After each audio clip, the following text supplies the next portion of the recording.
Hey folks, it's Chad here, and today we are going to look at one of the coolest builds that we did here at Ramble in North Carolina. Now remember, we have two locations with Ramble Trailerworks, one right here in the heart of North Carolina and one in Texas as well.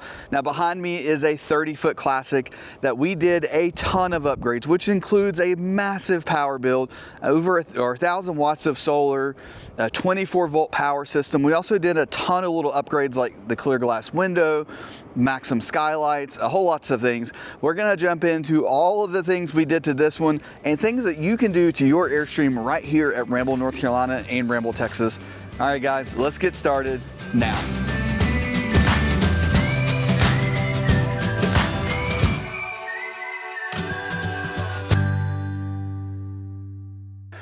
Now this system is a little bit overkill or crazy, but it's what the customer wanted, and we always try to build to the customer need and then also to your camping style. So you may need more battery, you may need less battery, you may need a generator, you know, whatever it might be, but we want to have a conversation with you about how you're going to use your Airstream before we just throw some kind of system into it. And that's what we did with this customer, and we're very thankful for them. This is a crazy build, and it also has a lot of upgrades that we're going to show you in this build today. So make sure you stay tuned, make sure you click the subscribe button, all that kind of stuff. But let's talk about the power system first. So with a 30-foot classic, we will generally put the power system under that front sofa, and this is a 2026, so the sofa is a little bit different than the previous sofa that Airstream was using, the 25 model and going back. Those are actually a little bit easier to do an install in. The 26 was a little more difficult. We actually had to remove the whole sofa, which we will reinstall at some point.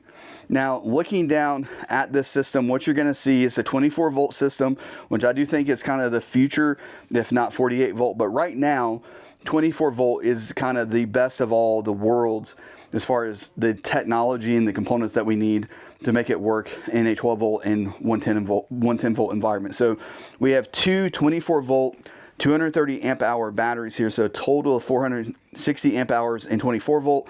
Now if you're wondering what is that in 12 volt, because a lot of us kind of know 12 volt, just double everything I say and that will be your 12 volt. So 230 amp hours is going to be 460 amp hours in a 12 volt system. So this would be over 900 amp hours if you wanted to compare it to a 12 volt system.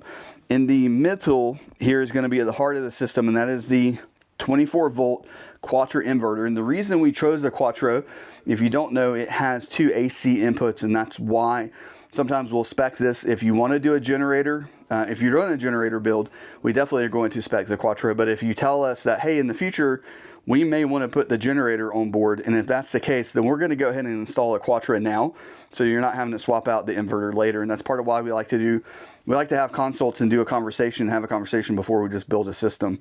So this is a 24-volt Quattro. It will allow us to easily add a generator later. Now it is a 24-volt system, so you're going to see dual XS 1400s, and you may be wondering, why do they have two XS 1400s? Well, they have both a DC to DC charge controller coming out for their tow vehicle, which is very common. The other one is actually a charge controller for the 12-volt system. So in the front here, we kept the two battle-born batteries. So they have an additional 200 amp hours of the factory installed battle-born batteries. This XS 1400 is actually charging those batteries for us. And then those batteries are acting as capacitors and just feeding this camper consistent, clean 12-volt power. Now, we don't always have to do that. We can also use a DC to DC converter. That's a 70 amp converter from Victron. We do that a lot too, especially if you're doing a multi-plus build. We don't really need to keep the 12-volt batteries. But in this case, we did that. It made sense to them to do that. And then we also did the Lynx shunt here. So we've got the distribution. This is all of the power coming in and out from your batteries. Well, not your batteries, but your two XSs, your inverter, and your solar charge controller. And this is a new product from Victron. It's the Class T power in. So there's actually two Class T fuses in here protecting each battery. They come in there. And then we have a dual pole BEP battery disconnect there, which is really cool too. It allows us to bring the two 24-volt batteries into one disconnect and then be able to turn both of those batteries on and off. Now, one of the cool things about the Epoch batteries, they do have Victron's communication systems built in. So they're actually controlling this system through something called DCVV. I think I'm saying that right. And so the batteries are telling the system like when to charge, when to not charge, at what rate to charge. They will prevent overcharge or over discharge, things like that. They'll turn themselves off if they get too low on state of charge. And that's all connected to the Cerbo that's right here. There's a RJ45 that connects those. But what's really cool is if I turn off the power to this battery, it will actually turn the other battery off automatically, which I think is pretty sick. So you only need to get to one power button to be able to turn the batteries on and off, which is pretty cool. And then hidden right in here is going to be our screen for the Epoch batteries, so we can see the state of charge. This also has the Bluetooth in it, and we just wanted to give it an easy place to be able to see if we needed to look at it, if the customer needed to look at it and verify anything, and then also for it to be hidden, so it's nice and hidden back there. And then we're going to swing around and show the screen. So I always like on a Classic to put the Victron screen along with the My Airstream or C-Zone, depending on which one you have. The newer Airstreams are going to have the My Airstream, and that's this one here that allows you to kind of control everything. But then right above, we're going to see our state of charge. Now, with us using the factory Cerbo, which is what we do on a Classic, we do have the state of charge for the batteries right there, and it's showing us the 24-volt state of charge. So we've got 74%, but we can actually see a better look up here. So 74 volts, we can see our voltage, we can see how many amps are being pulled out, we can see our wattage, you can see DC loads, AC loads, you can see your inverter, what's happening there, solar, and then your alternator input as well. And then this is a dynamic screen, so once it sees AC power coming in, you'll see grid pop up. But if it doesn't see anything for a little while, it'll just take it off the screen, so there's no worry there. But one of the things I like about the new software, if you want to change the inverter, you can just tap the little settings button up there. We can set the input current right there, and we can turn the inverter on and off right there as well. And if you decide to do an onboard generator, that start-stop function will be right here in the screen as well, which is really cool. But very clean. This is the new flush mount Victron system, or Victron touchscreen, so it fits right in very nicely with the My Airstream. I think it's a nice clean look. And then up here, up on the roof, I'm going to show you the 7-in-1 antenna that's connected to this Peplink. And you may be wondering, why did you install another 7-in-1 or another antenna and a Peplink up here instead of in the front compartment, which is where it's pre-wired?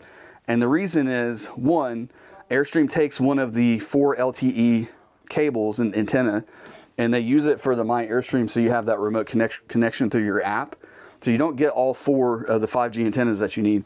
So by putting a new antenna on top, we ran it right into here. He gets all 4 of his antennas dedicated to this Peplink. Also, we've got the other end of the RJ45 connection that's on the outside for your Starlink. That is going to run into this 350 watt power supply, which will power his Starlink for him. And then it also passes that data through right into the Peplink. So we can have all of this system integrated together and talking really nice and working well together in a nice location. And it fits up here in the shelf like perfect. Like, it's such a clean install there. And of course, we provided the nice little our Cat 6 cables there. And then one other thing that you can easily see that we did on this build is going to be the BlueTech UV water filter system right here that we installed. And then we did put in down below an inline carbon filter for them as well. And then they have the BlueTech external 3-stage filter system. So they've kind of got their main filter system outside before the water comes into the unit. And then we do a nice taste, the carbon filter. And then they've got this really nice UV protected filtered water as well. So very cool system. That's a newer product from BlueTech. And I think the install was quite nice as well. I'm going to take you up on the roof, show you everything that's up there. And we'll probably conclude the video at that point. All right, I want to show you what we did on the roof of this Classic real quick for you, and quite a bit of upgrades. So as I kind of already mentioned, this is like the ultimate setup for a Classic. Now on the roof, let me flip the camera around. We got Brentley down there. Hey, Brentley. So we did 10 of the 100 watt bifacial solar panels here, so they capture energy from both sides. We did put a MaxxAir on. We also got the Maxim Skylights. You can see the front one there, and then the rear one here. So we have a total of 10 solar panels, so 1,000 watts of solar. And of course, we're going to be able to capture energy from both sides. Now, the Airstream Classic does come with a 5G antenna, which is right there. And one of the things that Airstream does that's a little bit frustrating with this particular antenna, the one kind of sticking up, they actually take one of the leads for your 5G. So 5G will generally have 4 LTE antennas, so you have 4 wires going down. Airstream uses one of those for the My Airstream system. So when you go into your front compartment, you only have 3 of those antennas available for your 5G. So you basically just have to, I mean, you can put a flappy paddle in the 4th one if you wanted to do that, to try to just make it work and use that existing one. But the other issue is where your outside RJ45 port for Starlink goes, it doesn't actually go to the same compartment in the front as where the other end of the antenna goes. So we installed a new 7-in-1 Husky antenna, very high quality 5G antenna that has 7-in-1, so it has 4 LTEs for your 5G, 2 Wi-Fi, and then 1 GPS. And then the Peplink we installed in that same compartment that the other end of the RJ45 that comes in from the outside goes in. So he has the ability to do a few things. He can connect the Starlink and it will automatically switch over to the Starlink, and his Peplink will feed internet to everything. Or he can actually do load balancing if he wants to. So he can have the 5G coming in and the Starlink coming in and even campground Wi-Fi coming in. And the Peplink will actually load balance all of that and just give him really fast internet. So he has the capability of doing all of that as well. Now we also installed the MaxxAir EasyStarts and both air conditioners. Now these are 2 15,000 BTU air conditioners. And we also installed the AirLock, which is that new air purifier system that Brad with 13 Adventures has been promoting, and we've gotten a lot of interest with those as well. So a lot of good upgrades up here on the roof. One of the things I really like is our solar inlet that we use right there, so it makes it very easy to get all of our solar panels in, do all of the combining and stuff that we need to do. These are ran in series, so this outer line here is going to be a 1 series group, and there's a fuse protecting that series group, and then this one over here is going to be in a series as well, and then we run those parallel as we go into that box there and send it down to the solar charge controller. Now, something else we did to the Classic is a 3-inch lift kit. And you may be thinking, Chad, a 3-inch lift kit is not groundbreaking, and you're correct, but we do have our own custom block for the Dexter axles, and you may be wondering why we would do something like that. And we're not the first to do it. There is someone out there who already done this, and we were able to take inspiration from their design, but we wanted to be able to provide it here in North Carolina and Texas at both Ramble locations. Now the thing about the Dexter lift kit is, one, the metal is a little bit thinner, and there's only 2 cross sections to kind of add support, and I'll show like a photo of that. The other thing is, with Airstream, there is some uniqueness to the underbelly and the underside of the Airstream that makes the Dexter lift kit not the most ideal for putting them on. So this allows us to be able to do a few things. The bolt gets captured in it, so we don't need to weld on and flap to the nut to try to get it to stay in there, or modify the bottom near as much to be able to put these on. And then there's also, I'm gonna flip the camera around, there's also a cutout here to be able to run the propane line through there if we need to do that, and depending on the floor plan we might need to do that. And then you can see the thickness of the metal for this lift kit. This block is also thicker, and we've got more cross members going across. Now these 2 right here are just there basically to capture the bolt, but it's also giving a lot more strength to the block itself. So these are all powder coated as well, which, the Dexter's powder coated, but just so you know, these are powder coated. So if you want to have the stronger block put in as for your lift kit, and the thing about lift kits, not every unit needs it. A lot of people like to get it anyway. But the 30 foot's definitely, the 30 and the 33, you just go ahead and plan on putting the lift kit on. And then the 27s, 25s, it is a nice to have. You can get away with not having a lift kit a little bit more with those, but people like to get them because it raises the sewer connection a little bit higher, makes it easier to connect your sewer and stuff. I think it looks better with the lift kit personally. But we do have our own custom block lift that, of course, we didn't come up with this. But I guess they say copying is the greatest flattery, or whatever that saying is. All right, let's get back to the video. We also did a clear glass window, which is a very popular upgrade right now within the Airstream community. And basically what it is, when Airstream ships the door window from the factory. It has like a frosted backer to it, I guess you could say, but you can't see through it. It does let a little bit of light come in, but you can't see through it. And a lot of people, especially when you have, you know, just the 2 porthole windows there, you'd like to be able to see out of this window as well. So one of the upgrades that we've been doing a lot, and we did on the 30-foot Classic. Now this isn't the 30-foot Classic, but I wanted to let you see what the clear glass window looks like.